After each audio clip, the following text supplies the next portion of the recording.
नमस्कार मित्रांनो, मी निसर्ग मित्र देविदास थोरात आणि आज बुधवार दिनांक 15 एप्रिल 2026 आणि आज माझ्या शेतामध्ये आहेत. या ठिकाणी चिक्कूच्या बागामध्ये आहेत आणि लसूण या ठिकाणी काढत आहे.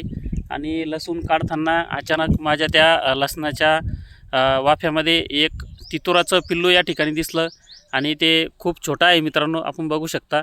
आणि ते आवाज करीत होतं, परंतु मला लक्षात आलं नाही की नेमका आवाज कशाचा करत होतं मित्रांनो.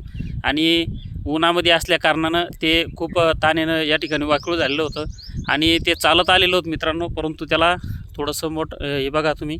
आणि त्याला आता आपण या ठिकाणी पाणी पण या ठिकाणी पाजलेलं आहे मित्रांनो.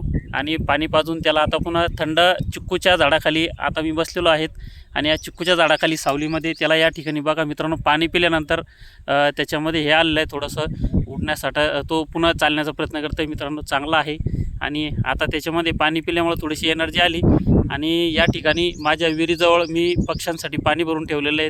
दिवसभर त्या ठिकाणी पक्षी पाणी येतात आणि पितात मित्रांनो. आणि हे देखील आहेत. आता हे पाणी पिऊन या ठिकाणी खूप चांगल्या पद्धतीनं या ठिकाणी आपण याला सोडलेलं आहे मित्रांनो. आपण बघू शकता की हे मित्रांनो अतिशय, हे बघा मित्रांनो, आता ते चालत आहे मित्रांनो अतिशय. ते बघा मित्रांनो, या ठिकाणी अतिशय चांगल्या पद्धतीने ते चाललं आहे बघा मित्रांनो. तर अतिशय आनंद वाटला आज लसूण काढता काढता या पक्षाला या ठिकाणी जीवनदान मिळालं.